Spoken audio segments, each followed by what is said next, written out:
Hi guys, welcome back to MJ Performance and welcome back to my own Mark 7 Fiesta ST. I've got the boss here, Martin. Martin's been working very hard all around the garage. Just to give you a bit of background, guys, it's a couple of days after Christmas. Martin's here, been very busy doing all the bread and butter stuff, but he's got the performance stuff here as well. What you could do before we get started, just to detract or distract, I suppose, Phil, get him away from my hair, spin it around, and you just quickly, you can show his car, we'll just come around. Keep him, just so he's, just takes his mind off, worrying about how long my hair is, isn't it, really?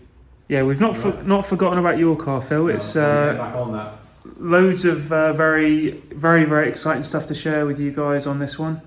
As you would have seen it on previous videos with the big 2-litre block conversion it's had and all the forged parts.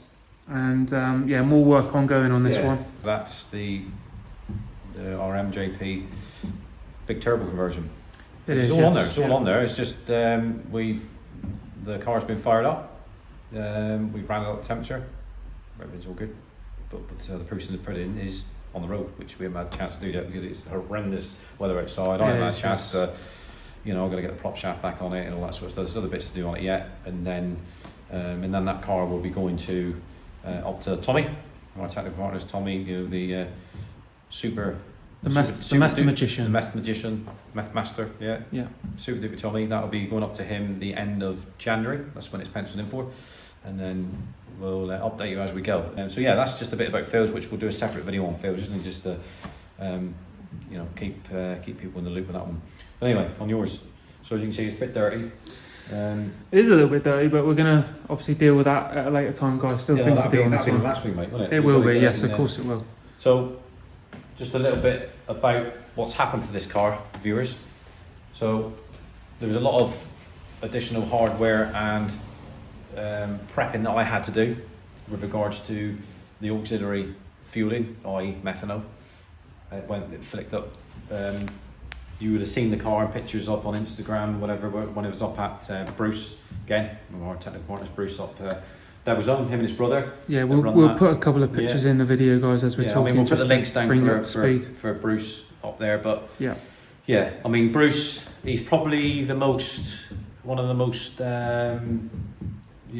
what's the word I'm looking for? He's very knowledgeable. He is very knowledgeable. Very knowledgeable, knows his stuff, and really clever guy. It was his brother as well, Hexco Tuning as well. Yeah, so Alfie does all the install, Bruce does some of the install as well, but they work together when Bruce is busy doing all the the mail ordering and all that sort of stuff and whatever, he sends stuff around the world. So they do the car was up with them. They done the hard pipe meth port. I'd done the other bits and pieces to go with it, came back to me, and then I had to do some stuff on it. Then it went up to Tommy. So we done all that. I went up to Tommy. This really, obviously discussions with Tommy. We're constantly getting updated what's going on, all that sort of stuff. Tommy is mega busy up there anyway, but it was penciled in. It took longer than what he thought, and this car had. When I spoke to Tommy, he gave me a call one Friday it was, and he said, I've done 25 dyno runs on this car today and used over half a tank of fuel, just calibrating it in creating it, but it's quite tricky. It wasn't easy for him to do, but once he's, Tommy's really clever, once he got his head around it and then dialed into it. But the likes of me and probably you, Timmy, would think, it's quite straightforward. What's the big deal? It's not easy. Definitely not. There's not very. I don't know. I'm sure there is other guys out there that can successfully map with meth. With like the single nozzle or the multi-nozzles, which is full port injection. Maybe there is, but Tommy is, you know, you've got to be really confident, you've got to know what you're doing with it, okay? And he does, you know, I mean, like I said, time and time again, he's got the M5, the fastest BMW M5 in the country. It still is the fastest, and there's others out there trying to beat his times at, you know, for like the Max 200 and the other various times and whatever, but he still loads, you know, 3 years down the road, he still loads the records. So they're still trying to beat him. And then, you know, he'll just step up to another level after. So he, again, a bit like Bruce, a lot of it he's self-taught, and he is a very, very clever man. And very, very, very good at what he does. If he can create the fastest BMW M5 in the country with all the auxiliary methanol and etc., I'm sure he can do a Focus, which he done first, my Focus, and a Fiesta. So all the software, the full auxiliary methanol software is done for the Mark III Focus RS running stock turbo, which ours is, with a few hardware mods. You know, your intake, you know, your sport cat or decat, whatever, you know, is you know, whatever somebody's got fitted to their car. And then we've got, you know, the exhaust, obviously, but then I've got a stock exhaust and just chopped the centre of it out, like it runs past the prop shaft centre bearing, and just to free it off a bit because it's a bit restrictive there. And that's it really. I haven't got a, you know, I've got the crossover, the carbon crossover pipe, the Regal one, but I haven't got a, I haven't gone too mad on that side of it. And the figures that mine produces is absolute madness for what it is. You know, it's I've got two maps on that. So I've got a 455 horsepower map, which is methanol, and then I've got a 505 horsepower map. Now, whether you choose to believe that or not, doesn't really, it's of no concern of mine whether you believe it or not. I don't really care, but I know that it reduces that, and Tommy's figures are correct, accurate. His rollers are correct because, you know, like I said before, he calibrates regularly, stock, 3 different manufacturer cards, stock, put them on the rollers, get an average, make sure it's within the zone. That's where he knows that his rollers are correct. Roll and road is just a tuning tool. It's just a guide. It's not the same as driving a car down a road. It's impossible to create that.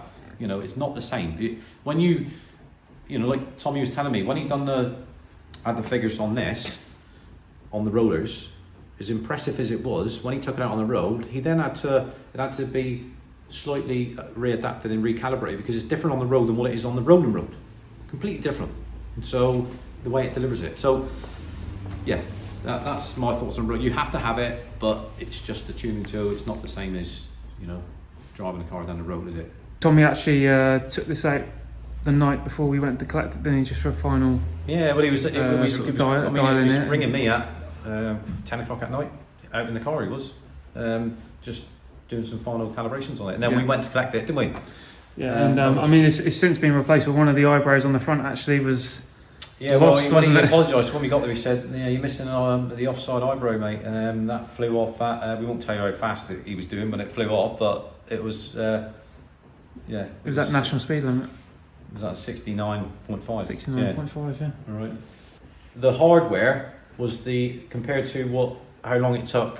You're talking like a week. If you look in real time, he didn't spend a whole week on it, obviously. But if you added it all up, it would have been a whole week that he spent creating this from zilch. All right.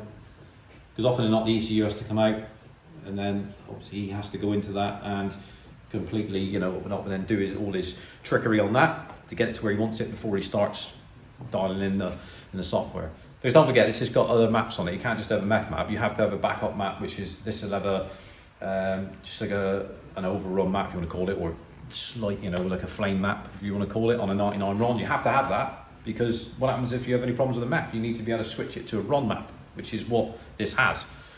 So with the tablet, which we'll show you in a sec, which is quite straightforward. So all this was pretty like stripped out where the pod is, look, with the Meth controller. All that's been put back together, everything's all out. So we had to like I was here like scratching my head thinking, oh, right, where can I put the Meth switch? Because you don't have to have the Meth switch, but it's better to have the Meth switch with when you've got switchable between, you know, normal 99 RON map and methanol.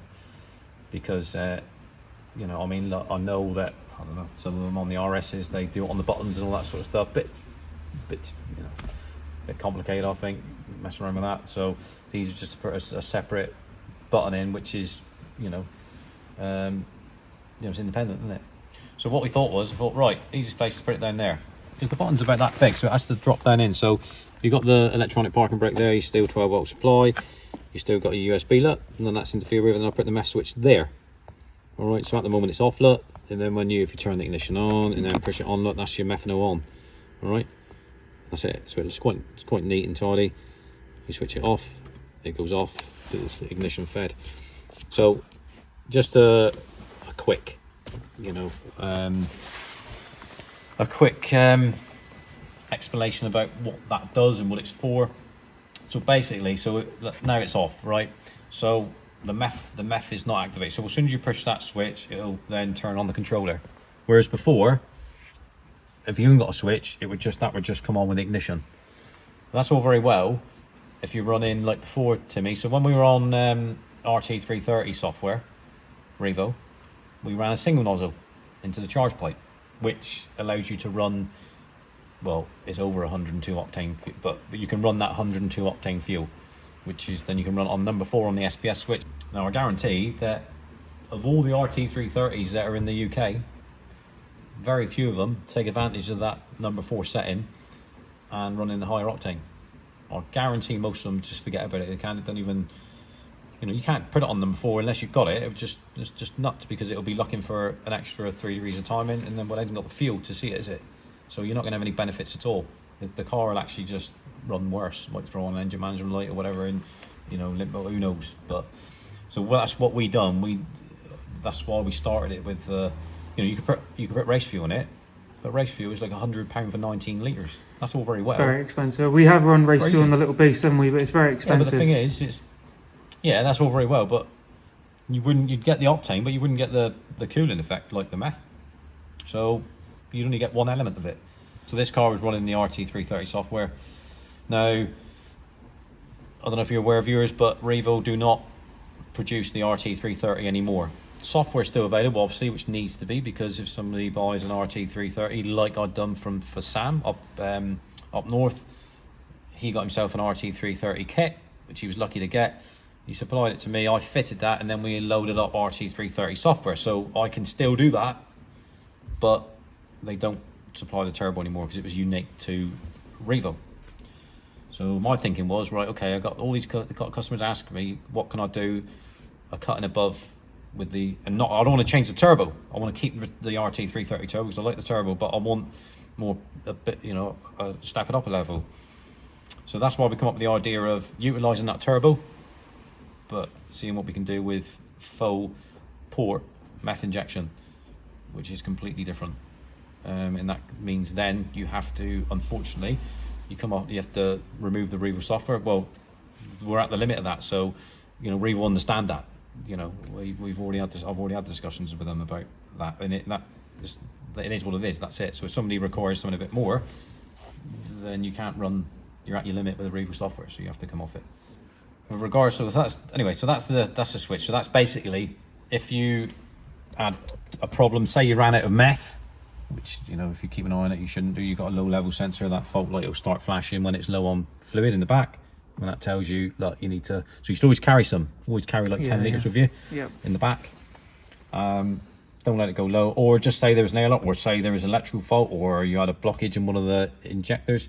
That shouldn't really happen if you never use tap water. Doesn't matter where you live in the UK, always use deionized water or distilled, whatever you want to call it. Use that pure, with pure virgin methanol. You start messing around with tap water with a lime scale, whatever, it will clog up the nozzles, and then you're in all sorts of trouble. So if that happens, say there's an electrical problem, then you need to be able to revert it back. Now, to do that, that's the tablet. All right. So it's the same as whatever in the RS. Plug that in, it lights up MJ Performance. I mean, I won't do it now because it's all powered down, but it lights up MJ Performance. You've seen it if you look back through one of our reviews on our Mark III Focus RS one, you'll see that just looks like MJ Performance, and then you've got a different, you've got a menu. You might have a stock one, you might have a 99 ROM one, flame map, and then you got Meth map, another Meth map. You know, so basically, if that happened, ignition on, obviously you'd pull over. You know, you don't have to panic about it too much. You just, as long as you drive it sensibly, don't start caning it. So you pull over to somewhere where it's safe that you can do so, and then ignition off, plug that into the OBD, pick the right one, pick the flame map, get off the Meth map, turn that off, and the Meth's completely powered down, and then you're driving on a normal 99 ROM map, you know, like flame map or whatever is on it. So that's the beauty of that, and it takes, don't forget, it takes a good 5 or 10 minutes to load up, because you're loading up a completely different file. You're not just switching one parameter, you're loading up a completely different file. So it takes, you know, it could take up to 10 minutes to do it, but that's, you know, that's the safety of, you have to have that, you know, because or else, you know, just as a backup. Right, so that's that. So that's what the switch does. It's pretty cool. Yeah, very nice install, guys. I think you'd agree. Yeah, very discreet. There's a bit of thing. I'm not tied it up yet, so there's a little bit of. We got to hoover it all out and all that sort of stuff. Yeah, we get a video done. We're not too worried about that. No, we're not worried guys. about how dirty the car is inside. Right, that's going to be. You know, it might have to have a visit to Mr. Warren. It might do, yeah. But yeah, so that's that side of it. So it's all pretty straightforward, guys. Isn't it? So we can now. We took the mud flaps are gone. We took them off. Again, that's preference of, you know, some customers, you know, some of the individual choice. Some customers like mud flaps. You've had them on there for a while. I personally, my own personal opinion of it. Yeah. I mean, it's not my. It's all right on the right car, I suppose. Like, you know, so Monty's M Sport, which again, separate video on that. That's going to be mega. There'll be lots to come on that. I think he's going to be wanting mud flaps put on. Even though it's wide body, he's going to want a mud flaps put on it, because he wants the rally inspired theme. Yeah. Again, it's not something, you know, it's not my cup of tea. I'm never been a great lover of mud flaps. I know Phil's. He'll probably disagree because he's got them on his RS. He has, yeah. That's fine. You know, if not Phil or any other customer, if they want mud flaps, then so be it. That's absolutely fine. My memories in my era is obviously the RS 500, you know, the touring cars, all right, but you know, the Australian touring cars and the Texaco ones and all that sort of stuff. But that's one element of it. But further on from that is the Super Tours, like the 90s right up till 2000 when they finished. That's the sweet spot for me, and that's the look I like. If you look back at that, you know, the Vectras and the Cavaliers and the Lagunas and the Mondeos, mega with the wheels sat in, topped up under the arch. Obviously, there's a bit of a compromise on the road. You can't slam it like that on the road. It would be, you'd end up just smashing all the underside off and whatever. So mine is quite low. Mine's quite squat, but believe it or not, it clears all sleeping policemen. There's no. Phil had a couple of touches, I think, when he was doing that road test, and the roads up in Eastbourne are horrendous. Yeah. He had a couple of little which just touched the inner arch liner, but with the KW suspension and in the negative camber, it sits. I love the look of it. I think it looks awesome. You know, Phil can't have it that low on his, because I did put it that low, but it was too much for the road. I mean, just briefly before we go further on, I mean, talking about the RS being low, do you want to tell people what happened when you got to Tommy's the first time? What on the the RS? Well, I can get it on the. I didn't know how low his rollers were. So obviously, there's a slope to go up onto them. You know, it's got the run-up plate ramp, and it was peeing with rain. It was very It wasn't nice, was it? No. And then, but that was the first time I met Tommy, and he said, "Right, problem, mate. You ain't gonna get that on there." So I had to reverse it up onto So first, we had to get the front bumper off in the doorway. That was his own unit, wasn't it? It was, yes. On trolley jacks, so they're scrambling in the rain. In the rain. I mean, lucky I know where everything is to get the bumper off. So, you know, like 10 minutes, 15 minutes, I had it off, didn't I? Lying down is soaking wet, isn't it? Yeah. So got the bumper off, and then turned it around, reversed it up into the roller's rear. You know, disconnected the rear drive unit, turned it around again, and then he was able to. You know, but again, he didn't know what was installed from that, and then we had to train it back, didn't we? It did, yeah. There's no way that he was gonna. We got there late. Yeah, but, again, it's all interesting journey back, but it's all part of the fun, isn't it? And it's all a learning curve, isn't it? Because now we know, moving forward, we know how long the RS and this takes to. So with Phil's, when Phil's goes up, I know that it's really in depth and it takes quite a long time to create it. It's not just you're there on the. It's not a map where you just do it on the day. It's not a bit like that because it's been having to be created for nothing. All right, and then we've got it. Then it's locked in, and we've got the files. So yeah, so that's just a bit about in this. So Timmy said you take the mud flaps off, done that, and it gives it that. I think it's not too. These sit in as well. I think it looks really cool. I personally think that they look, different on a wide body. But if you're doing this here, I think they look really cool. And don't forget, you've got the standard shock still. Yes, and H&R springs. Yeah. I think later on, we've already talked about it, you're going to go for the H&R coilovers like the best ones, like Malcolm runs, because I think Malcolm's been winding you up and he's saying, well, you ain't got the coilovers, like Yes, he has. It's a bit of a competition going, but then you've got... friendly competition, but then you've got a lot more power and torque than what he's got there. Well, no. I wouldn't have said that, that's a bit mean, Martin. I'm sorry, mate, but it's true. Okay. We're not going to reveal how much yet, but we'll do that soon. Well, just briefly, another little thing with this one. It's got the M Sport spoiler, talking about M Sport with Monty's. This one was added on last year, I think, and Monty has come off hashtag 021, and very, very rare. And again, thank you for Monty because he gave me the opportunity to get this one. Mega rare. And I'd say I've never seen another one for sale. Yeah, with the black roof that Mr. Sticker did, it really ties in with it. So, I added a little. Well, it might upset the purists, but Martin added this one last night. So we took the TRC. The TRC. Well, you know what it is anyway, isn't it? So we took the TRC badge off the back, and if I just take the rain off there, you can see it, guys. Courtesy of Mr. Sticker, yeah. M Sport. Mr. Sticker done that one. Great job on that. Monty's gonna question that because that was exclusively designed, that sticker, right, for the front of his. Okay, you've dropped me in it now then. I know, but hey, I wasn't one who applied it, so that's fine. Hey, he's already give you the green light to have the WRC. System, that one. We got the Simpson rear silencer at the moment, guys, but the full system will be fitted in the new year, and then we'll share an install video of that as well. Simpson's he's got a backlog. He's really got behind, and he's had some issues with equipment up there which he's had to sort out. So it just pushes everything back. So we were expecting it before Christmas. It's not just yours. I got a customer who's ordered one as well. So we've had to apologise to him, and just it is what it is. I can't really do anything about that, but it'll be worth what I've said. It'll be worth the wait, definitely. Yeah. So at the moment you're running,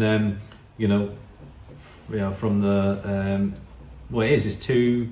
Yeah, it's 2 and 3/4 inch, isn't it? Yeah. That you've got all the way through, and then it goes to. It's got the over axle pipe that Julian did. Yeah, and then a repackable rig with a 3-inch tailpipe. So this is the first version of it, which is still available. Yeah, still available, guys. Yeah, it all depends on the cost. But the daddy one is the WRC. The one that Monty's got fitted to his M Sport. It's just a beautiful. Well, again, we'll just put a few pictures in the video here, guys, so you can see it. It's all V-banded, and it just it sounds nuts. It sounds like a motorbike. Yeah. But with what you've got on this now, and that is going to be pretty insane. Yeah. So definitely. Yeah. Before we go to the front, guys, we'll just show you the inside. So here we've got the Meth tank. Look, you've got all the braided lines upgrade, which I've got to do on Monty's, which is a pain, Monty, because I've got to take I've had to strip the interior again, which is fine because it was coming out anyway. But I've got to now change all the nylon Meth lines to this. Well, he had the first generation, didn't he? And obviously then the nylon lines become available. Well, they see what you've got, and then we're going to do some Mr. Stickers, like we did on Roberts. Roberts for the March. Yeah, we're going to these red. We'll get them to sticker these up red, easy. These, but the addition you've got on this is you've got the dial. Now, the dial mainly is for tuning, basically. So that reads the amount of pressure coming out of that pump to feed in the lines onto the distribution block. That's what that's for. So it's good for Tommy because he can see that when he's tuning it, he can sort of see where it's at, what it's doing, and all that sort of stuff. So it's good for that. He can't obviously see it when he's sat in there tuning, so you'd have to have somebody telling him what the pressure is, and then you can adjust that. So it's adjustable at the top. So if you want to increase it or decrease it, That's what it's for. I mean, it looks pretty cool anyway. It does, yeah. I You mean, know, you can imagine guys at a car show, Yeah. with the rear open, very well presented in the boot Yeah. there, and you can see all that set up. And it's got the, this is the reason why it's extended and looks longer. That's a snubber anti-vibration valve, which stops that, because if you don't have that, the pressure that comes out of it, it's quite rattly. So Yeah. what that does is that obviously just, reduces it down and keeps it nice, Yeah. So yeah, so that's that side of it. Just before we close the boot Yeah. there, guys, I just want to share something I did during lockdown. Martin doesn't know, but these Yeah, ones here, I fitted these myself. They're cool, aren't they? I fitted these myself. Only Yeah, that's took a it. couple of hours. Yeah, there. Well, do you want a job here? Well, I'm very proud of that, guys. I just wanted to add that good, into isn't the video. So, Hey, it matches your wheel nuts, look. yes, it does. Yeah, that's why I got them, and we've got some in the engine bay as well, which you'll see in a moment, guys. But yeah, without further ado, we'll go around the front and show you down there.